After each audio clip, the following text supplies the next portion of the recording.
Hi hello welcome to SK animes. இன்றைக்கி இந்த எபிசோடில் ட்ராகன் பால் சீசன் 2 உடைய எபிசோட் 5 தான் பார்க்க போகிறோம். இதுக்கு முந்தின எபிசோடில் நீங்கள் பார்க்கலாம், டிஸ்கிரிப்ஷன் அண்ட் கமெண்ட் பாக்ஸில் லிங்க் தரேன், போய் பார்த்துட்டு வந்துடுங்க. இந்த சீரீஸ்க்கு உங்களால் முடிஞ்சளவுக்கு கொஞ்சம் சப்போர்ட் பண்ணுங்கள். சப்போர்ட் ரொம்ப கம்மியாக இருக்குது. பார்க்கலாம் தான் ட்ராகன் பாலோடைய சீசன் 2 உடைய, அதாவது அடுத்த வருஷம் அனிமேஷனில் வரப்போகிற ஆர்க்கு தான் நம்ம கண்டினியூ பண்ணிகிட்ருக்கோம். அதனால் உங்களால் முடிஞ்சளவுக்கு சப்போர்ட் பண்ணுங்கள். இதுக்கு முந்தின வீடியோஸ் எல்லாம் பார்த்துட்டு வந்தீங்கன்னா கதை புரியும். வாங்க வீடியோக்குள்ளே போகலாம். போன எபிசோட் லாஸ்ட்டில் விஷ் வந்து கிராண்ட் ஃபீஸை மீட் பண்ணோம் அப்படின்னு சொல்லி பர்மிஷன் கேட்டிருப்பான் இல்லையா, அதுலேருந்து இப்போ ஸ்டார்ட் பண்ணுவோம். இந்த மாதிரி உங்ககிட்ட நான் கொஞ்ச நேரம் பேசணும் அப்படின்னு சொல்லி அவன் கேட்ட உடனே கிராண்ட் ஃபீஸ் கண்டுபிடிச்சிருப்பாரு. நீ பியூரூஸை பற்றி தானே பேச வந்திருக்க அப்படின்னு சொல்லி கேட்க, ஆமாம், நம்மளாம் ஏஞ்சல்ஸ், நம்ம எந்த ஒரு இடத்துல நடக்கிறது, எந்த ஒரு யூனிவர்ஸில் எந்த விஷயத்துலையும் நம்ம தலையிடக்கூடாது. அதுக்கு வந்து நீ சொல்கிறதெல்லாம் கரெக்டு தான், பட் பியூரூஸ் எந்த இடத்துலையும் அவனோட ஏஞ்சல் பவர்ஸ் யூஸ் பண்ணதில்லை. ஏன்னா வந்து அவன் அந்த கேலக்ஸி பேட்ரோல் போஸ்ட்டில் இருக்க அவங்களுடைய வெப்பன்ஸ் யூஸ் பண்ணி தான் அவன் சண்டை போடுறான். ஏஞ்சல்ஸோடைய பவர்ஸை யூஸ் பண்ணான் அப்படின்னா தான் அது ஏஞ்சல்ஸோடைய ரூல்ஸ்க்கு அகெயின் ஆனது. சொல்கிறதெல்லாம் கரெக்டு தான், பட் அவன் இந்த இடத்துல வந்து அவனோட ஏஞ்சல்ஸ் பவர்ஸ் யூஸ் பண்ணாமல் இருந்தாலும் ஒரு மார்ட்டலுக்கு வந்து ஏஞ்சல் பவர் எப்படி யூஸ் பண்ணுறது அப்படின்றத அவன் கற்றுக் கொடுத்துட்டு இருக்கான். இதுவும் நம்ம ரூல்ஸ்க்கு அகெயின் ஆனது தான். அவ்வளோதான், அவனுடைய நேரம் முடிஞ்சிடுச்சு, நான் இப்போ அவனை போய் கூட்டிகிட்டு வரேன் அப்படின்னு சொல்லி அவன் அங்கேருந்து கிளம்புறான்.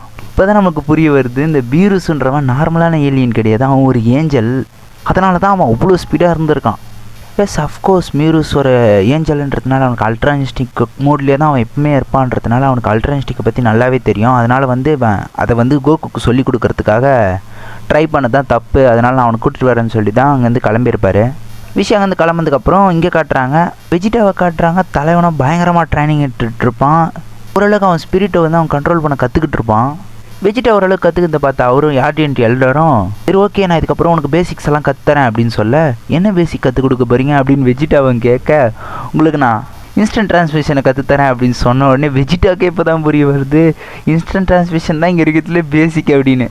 இப்போ தான் அந்த யார்டியன் பிளானட்டுக்கு யார் வரான்னு பார்த்தீங்கன்னா மோரோவுடைய ஆட்கள் சேர்ந்து 3 பேர் தான் வரானுங்க. இதுக்காக மோனோ அதிகமாக கீ எனர்ஜி இருக்கிறப்ப இடத்தெல்லாம் வந்து தேடி போங்க, எனக்கு நிறைய பிளானட்ஸ் வேணும் அப்படின்னு சொல்லியிருப்பான்ல, அதனால் அவங்க தேடி வந்திருப்பாங்க.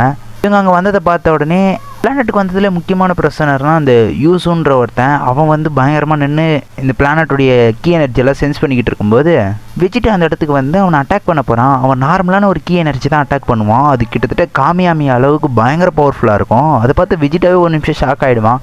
கமான், அவனோட கீ எனர்ஜி தான் அவன் கண்ட்ரோல் பண்ண கற்றுக்கிட்டான் இல்லையா. அதுக்கப்புறம் வெஜிடா போய் அந்த யூசன் கூட சண்டை போட ஆரம்பிக்கிறான். அவனை ரொம்ப ஈஸியாகவே வெஜிடா அசால்ட்டாக டிஃபீட் பண்ணி போட்டுருவான். அப்போ தான் இந்த யூசன் வந்து இந்த இடத்த விட்டு நம்ம தப்பிச்சு போனால் தான் உண்டு, இவனை நம்மளால் டிஃபீட் பண்ண முடியாது அப்படின்னு சொல்லிட்டு தப்பிச்சு பார்க்கும்போது அவன் ஃபஸ்ட்டு வந்து வெஜிடாவை அட்டாக் பண்ணும்போது ஒரு பொருள் வந்து தூக்கி போட்டிருப்பான். வெஜிடாவும் அதில் வந்து எஸ் ஆகிட்டுருப்பான். அது பறந்து வந்து திருப்பி இது மேலே வந்து இந்த வேஷிப் கதை முடிஞ்சு இவன் காலி ஆகிடுவான். இதெல்லாம் மோரோவுக்கு தெரிய வந்துடும். கமான், மோரோவுக்கு வந்து இந்த ப்ரெசன்ஸ் எல்லாம் எங்கெங்கெல்லாம் அமைச்சிருக்கோம், எந்தெந்த பிளானட்டுக்கெலாம் போயிருக்காங்க அப்படின்ற எல்லா கண்டென்ட்டும் அவனுக்கு தெரியும். அதனால் வந்து அவன் சரி ஓகே, இங்கெங்கே அவங்க போயிருக்காங்க அப்படின்னு சொல்லிட்டு அவன் கணக்கு வச்சுருப்பான். இப்போ யாரெல்லாம் இறந்து போனாங்களோ அவங்க பிளானட்லலாம் யார் இருந்திருந்தாங்க, யாரால் டிஃபீட் பண்ணப்பட்டாங்க அப்படின்னு சொல்லிட்டு அவன் மொத்தத்தையும் கலர்றான். அப்போ தான் அவனுக்கு தெரிய வருது வெஜிடா தான் அவங்கள டிஃபீட் பண்ணியிருக்கான் அப்படின்றது.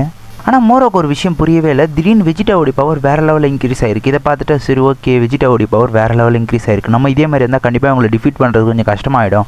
அதனால் நம்மளும் நிறைய பிளானட்ஸை சாப்பிட்டு இன்னும் கொஞ்சம் பவர்ஃபுல் ஆகும்னு சொல்லிட்டு அவனும் அவன் பவர் சேர்த்த ஆரம்பிக்க போகிறான். கமான், 2 மாதத்தில் அவன் திருப்பி எர்த்துக்கு வரேன் அப்படின்னு சொல்லியிருப்பான் இல்லையா மோரோ. அப்போ எர்த்தில் வந்து ஃபைட் பண்ணும்போது அவங்க இவனை விட பவர்ஃபுல்லாக இருந்தாங்கன்னா இவனுக்கு கஷ்டமாயிடும்ல. அதனால தான் இவன் பவர்ஸ் இன்க்ரீஸ் பண்ணணும் அப்படின்னு அவன் நினைக்கிறான். கமான், இதுக்கப்புறம் எல்லாருமே அவங்க ட்ரைனிங்கை கண்டினியூ பண்ணிக்கிட்டே இருக்காங்க. கோகு அண்ட் வெஜிடாவும் அவங்க ட்ரைனிங்ஸை பயங்கரமாக கண்டினியூ பண்ணிகிட்டு இருக்க. ஜி ஃபைட்டர்ஸ் ஒரு பக்கம் இடத்துல பயங்கரமாக ட்ரைனிங் எடுத்துக்கிட்டு இருக்க. அப்படியே ட்ரைனிங் எல்லாம் போய்கிட்டு இருக்கு. இங்கே அப்படியே கோகு காட்டுறாங்க பாருங்கள், பீரூஸ் கூட அவன் பயங்கரமாக ட்ரைனிங் எடுத்துகிட்டு இருக்கான். இவங்க கமான் இவங்க பேட்டில் வந்து கண்டினியூ பண்ணிக்கிட்டே இருக்கும்போது திடீர்னு வந்து மியூரூஸ் வந்து அவனுடைய ஏஞ்சல் பவரை அனலிஸ்ட் பண்ண ஆரம்பிச்சிருவான். அந்த பவர் வெளியே வர ஆரம்பித்த உடனே அந்த இடத்துக்கு விஷ் வந்துடுறான். விஷ் வந்த வேகத்திலேயே நீ கமான் உன்னோட ஏஞ்சல்ஸ் பவர்ஸ் நீ யூஸ் பண்ண ஆரம்பிச்சிட்டு, அது ஒரு மார்ட்டலுக்கு எதிராக நீ யூஸ் பண்ணது ரொம்ப தப்பு.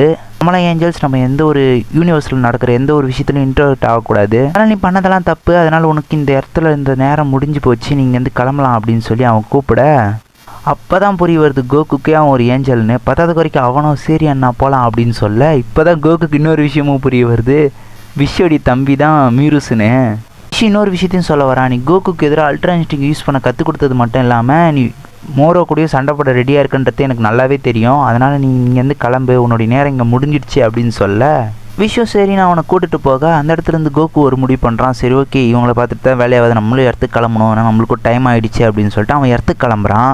அவ்வளோதான்ப்பா. நம்மளால் இப்போ இடத்துக்கு போனதுக்கப்புறம் என்ன ஃபைட் நடக்க போகுது அப்படி இப்படின்றதெல்லாம் நம்ம அடுத்த எபிசோடில் பார்ப்போம். நீங்கள் முடிஞ்ச அளவுக்கு வீடியோக்கு லைக் போட்டுருங்க. அப்போ தான் அடுத்தடுத்த வீடியோஸ் கண்டினியூவாக போட்டுட்டு உங்களுடைய சப்போர்ட் கொஞ்சம் அப்படி இப்படி கொடுத்து விட்டிங்கன்னா மறக்காம வீடியோ போட்டுகிட்டே இருக்கலாம்.